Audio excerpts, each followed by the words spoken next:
They say the camera never lies. But that's the biggest lie of all. Because every time I smile for those flashing lights, I'm lying. And I've become so good at it. I can't tell where the performance ends and I begin. They see the dress, the ring, the husband. They see a woman who married a billionaire, built a brand, and won the game. But no one asks what it cost me. No one wants to know who I had to bury to become Isabella Wolf. I walked that red carpet again last night, wearing confidence like perfume. My gown was custom, my smile, rehearsed, the applause, hollow. I waved, posed, sparkled. But inside, I was screaming. I stared at that screen as the world blurred around me. Every buried memory clawed its way to the surface.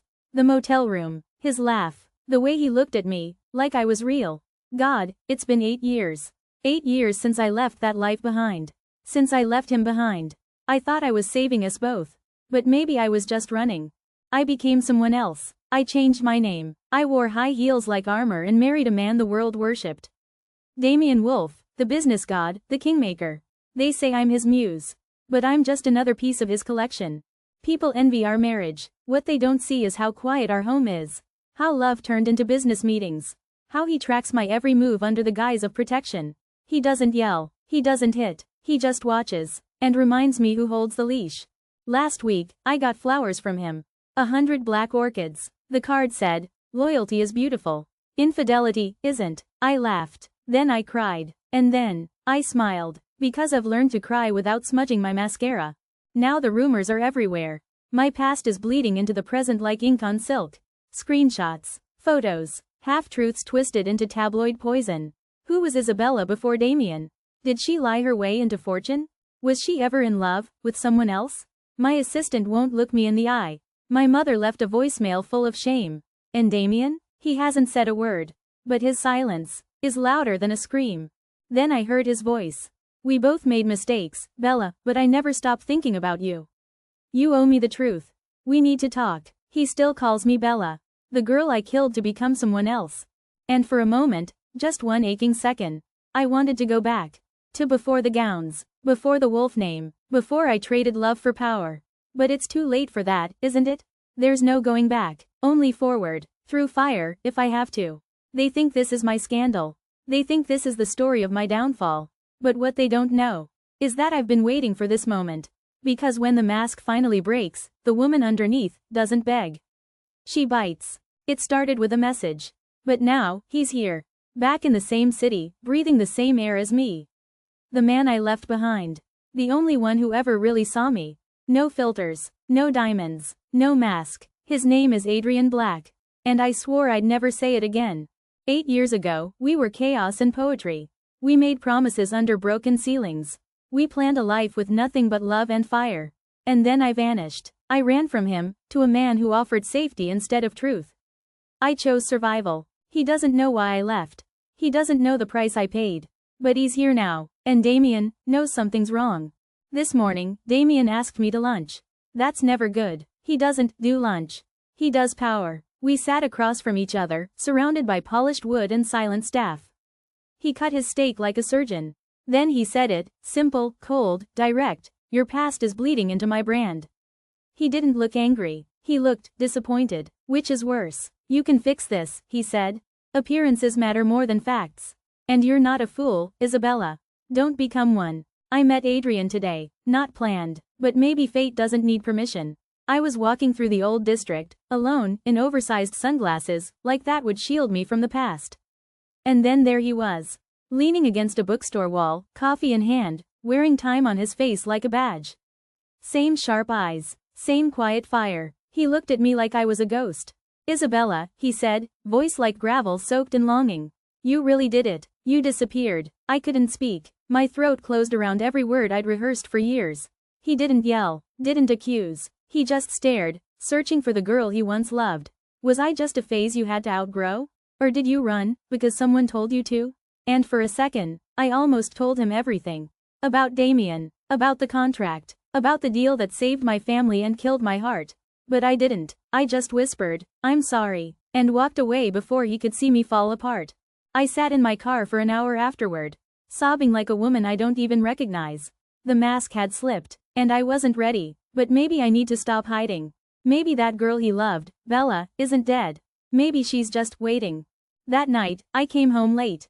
Damien was waiting, glass of scotch in hand, news playing in the background. He turned it off, and said nothing. Silence. That's his way of warning me. Then he stood, walked over, kissed my cheek, and whispered, "I hope you're not planning anything foolish." I smiled. The mask, once again, flawless. "But I am planning something. Something that started the moment Adrian returned. Something that will destroy every lie I've ever lived. They used to call me the Queen of Perfection. But queens can also be queens of vengeance. And I'm done being afraid." You wanted to see the real me? You're about to. There are moments you don't realize are the beginning of your end, until years later, when you're looking at the wreckage and tracing back the first spark. For me, it was the night my father almost died. He was drowning in debt. A good man in the wrong business. And I was 23, desperate, angry, and naive enough to believe love could solve everything. Adrian wanted to run. He said we didn't need money, just each other. But reality doesn't care about fairy tales. And then came Damien. He was just a rumor back then. A rising investor. Dangerously smart. Dangerously charming. And when he offered to help, I should have seen it for what it was. A deal. Dressed as a miracle. He paid off everything. My father's hospital bills, the mortgage, even debts I didn't know we owed. And all he wanted in return? Me. He never said it out loud. But I saw it in the way he looked at me. Like I was another asset. Another acquisition to polish and parade. I told Adrian the first needed space. That I couldn't handle everything. I lied. Because I couldn't bear to tell him the truth, that I was being bought. Tonight, I met Adrian again. In secret. A quiet jazz bar no one knows I used to love. We sat in a corner booth, far from the world that made us strangers. He brought a photo. Old. Frayed edges. Us. Laughing in the rain, arms wrapped around each other like the storm didn't matter. "I kept it," he said. "Even after you disappeared, I felt my throat close. Because I remember that day. I remember the freedom, the way he made me feel like I could do anything, be anyone, without having to wear a mask." He asked me again why I left. And this time, I told him. Not everything, but enough. I told him about Damien. About the deal. About the cost of saving my family. And he just sat there. Silent. Soaking it in like every word was a blade. Then he said the last thing I expected: "You didn't betray me. You sacrificed yourself." And I broke. Right there in that booth. I cried like I hadn't in years, not with grace, not with poise, but with rage and grief and shame. Because finally, someone saw me. Not the wife. Not the trophy. Me. That night, I went home and made my first move. I opened the drawer I swore I never would. Inside, a flash drive. Adrian gave it to me years ago. Encrypted. Hidden. It holds everything Damien never wanted the world to see: illegal trades, shell companies, falsified mergers. Adrian had kept watching him, even after I left. He never stopped protecting me. I uploaded the contents to a burner laptop. No names. No trails. Just truth. I'm not ready to release it yet. But I will. Not to destroy Damien's empire, but to remind him I'm no longer his pawn. The next morning, Damien noticed. Of course he did. He always knows when I've changed. Over breakfast, he watched me pour my coffee like I'd just confessed murder. "You look different," he said. "Less manageable." I smiled. Held his gaze. Maybe I'm finally tired of pretending. He chuckled, but his eyes didn't. And then, he showed me something that nearly sent me to the floor. On his phone. A photo of me and Adrian. From last night, outside the bar. Zoomed in. Clear. "Careful, Isabella," he said softly. "The city has eyes. And I own most of them."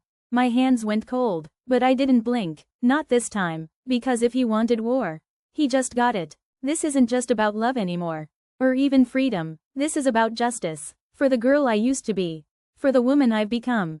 And for every silent scream I swallowed behind red lipstick and designer gowns. Damien Wolf made a deal with the devil. He just forgot. I can be one, too. I met Adrian again. Not at a bar. Not in the dark. In daylight. In the open. Where women wear secrets like perfume. He booked a couple's massage. Used a fake name. Everyone just assumed we were rich and married, which, in a twisted way, was almost true. Lying next to him in that sterile paradise, I whispered my plan. "We don't release the files. Not yet. We leak, just enough." A whisper here, a hint there, a mysterious headline in a financial column. An anonymous tip to a podcast host. A single unflattering photo in a tabloid, Damien with someone he shouldn't be with. Not to destroy him, not yet, to rattle him. And it worked. For the first time since I met him, Damien Wolf made a mistake. He fired someone, screamed behind closed doors, threw a glass against the wall during a board call, all because a minor blog accused him of insider trading, with no proof. Just enough to make people doubt. And in his world, doubt is a disease. That night, I looked in the mirror. Really looked. No makeup, no mask, and I saw something I hadn't in years: control. Not just beauty, not elegance, power. The kind that grows in silence. The kind that watches, waits, and strikes when no one sees it coming. At the charity gala, I wore red. Not a soft red, not a muted, acceptable red. Wore red. I walked in holding Damien's arm like I was still his. But inside, I was somewhere else entirely. Watching, counting allies, tracking eyes, listening for cracks. Then I saw her. Camille Hart, fashion PR icon, one of Damien's former lovers. Now married to a media mogul, the same mogul whose company I'll be sending leaked reports to in the next phase. She looked surprised to see me. I made sure she wasn't the only one. I told her, casually, funny, isn't it? How fragile power becomes when it forgets who handed it over. She smiled, tight and confused. Then I leaned in and whispered, "You'll understand soon." The next morning, Camille called my assistant. Said she wanted lunch. Alone. The shift had started. One woman at a time. One story at a time. One move at a time. Because when you're fighting a man like Damien Wolf, you don't take the crown. You convince the kingdom he's unfit to wear it. By now, Damien had started to sense it. He began tracking my phone. Asking what I wore, who I spoke to, why I was smiling more. And I smiled, more. Because fear makes powerful men reckless. Then came the night I left a note. No name, no threats, just a single message, in perfect cursive. Your empire is rotting from the inside. And you're the only one who can't smell it. I left it in his desk. Hidden, but not too well. Let him find it. Let him wonder. Let him panic. This isn't just revenge. It's a lesson. A transformation. The rebirth of a woman who was once owned, now owning her fate. And Damien? He taught me how to lie, manipulate, control. But he forgot the most dangerous rule in the game. Never create a monster, if you can't control it. Some wars are fought with bullets. Mine is fought with whispers. Rumors. Glances across dinner tables. Eyes that say everything words never could. But eventually, whispers become screams. It was only a matter of time. The stock dip. The anonymous reports. The blog rumors growing louder. The whisper campaign taking shape. He was cornered. So, Damien did what every tyrant does when his kingdom crumbles. He fought dirty. It was only a matter of time. The stock dip. The anonymous reports. The blog rumors growing louder. The whisper campaign taking shape. He was cornered. So, Damien did what every tyrant does when his kingdom crumbles. He fought dirty. I wanted to scream, not for myself, but for Adrian, because I pulled him back into this. And now Damien would use him like a pawn, again. Back when I first married Damien, I made a deal with myself. If you survive this, you never let another man bleed for your decisions. And here I was, watching Adrian pay. So I made the most public move of my life. At a gala, in front of the press. With Damien beside me, I smiled for the cameras. And then, I took the mic. They say behind every powerful man is a woman. But sometimes, she's not behind him. Sometimes, she's standing on his grave. Gasps. Laughter. Confusion. Damien froze. And I walked off stage, leaving him to answer questions that had no clean answers. Isabella pacing in her dressing room, it should have felt like victory. But I didn't know the worst hit was coming. Soft knocking, tension rise. Later that night, I received a message from Camille. Not a threat, a video. It showed Adrian, in a hotel lobby, talking to someone, Damien's lawyer, and not just talking, handing over something. A folder. Isabella, quiet, shaken. He betrayed me? Adrian, the one person I trusted in this entire mess? Was it all a lie? The photo he kept? The late-night meetings? The drive? Or worse, was he protecting me by making a deal behind my back? My hands shook, not from fear, but from rage, because betrayal, real betrayal, only hurts this much when it comes from someone you loved. Isabella's tone changes, so I called a contact. Camille's husband, media giant, dangerous, but useful. Release the files, I said. All of them. He asked me once if I was sure. I didn't answer. Because when the mask falls, you don't whisper. You let the world see your face. News broadcast montages, Footage of files hitting news outlets, corporate chaos montage, Damien's secrets spilled everywhere. The offshore accounts, the shell companies, the bribes, everything. It was no longer whispers. It was a war cry. But I didn't feel peace. Not yet, because I still didn't know, had Adrian really betrayed me? Or had Damien faked the footage? And worst of all, what if both were true? Adrian called, said he needed to explain, in person. I didn't want to go. But some scars ache more when left unanswered. We met where it all began. Same rooftop, same coffee, different people. Adrian, softly, I didn't betray you. I gave Damien fake files that looked real enough to buy me time. To get you out, clean. I stared at him, not because I didn't believe him, but because I did. He looked tired, honest, and heartbreakingly loyal. Isabella, voice trembling. Why didn't you tell me? Adrian. Because if you knew, you would have stopped. You're not built for war, Isa. But you learned to fight anyway. I just didn't want you to forget who you were. And that was the thing. I had forgotten. Damien's final move. Hours later, I received an anonymous message. A video, grainy, but clear. A live stream from inside a courtroom. Private, closed-door hearing. Damien, a child, a woman I didn't know. My stomach dropped. Damien, in court. This woman, Isabella Wolf, is unfit to manage funds or custody. She has a documented history of manipulation, corporate espionage, and mental instability. Judge, muffled, Mr. Wolf, are you claiming she has a child in her care? Damien. No, I'm claiming she's trying to take mine. Isabella. He filed for custody of a child that wasn't mine, because he knew the one thing that would break me. Being painted as a danger. He didn't want to win anymore. He just wanted me to burn. The media broke everything. The financial lies. The women. The offshore fraud. And now, Damien was being ousted. But the board wanted a clean exit.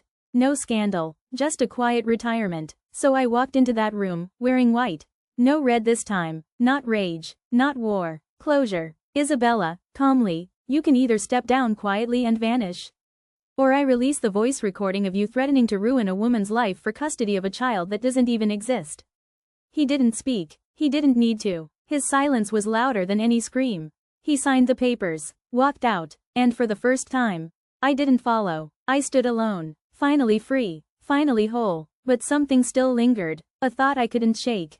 So I opened a drawer I'd sealed long ago. Inside, the first contract Damien made me sign. The first gift he gave me. A photo, not of me and Damien, but of me and Camille. Smiling, teenagers, sisters. Camille was my half-sister. We never told anyone, not even Adrian. She was the one who introduced me to Damien, years ago. And when I fell in love, she disappeared. Now, she was married to the media king, the same one who helped me destroy Damien. And I finally understood. She wore a mask too. All these years, she'd been pulling strings, watching me, guiding me toward his downfall, because he hurt us both. And I thought I was the mastermind. But maybe, the perfect mask, wasn't mine. Isabella, softly, in the end, masks aren't just about hiding. They're about becoming. I wore mine to survive. Camille wore hers to avenge. And Damien, he wore his to rule. But no mask lasts forever. One day, the world sees your real face. And if you're lucky, you'll still recognize yourself.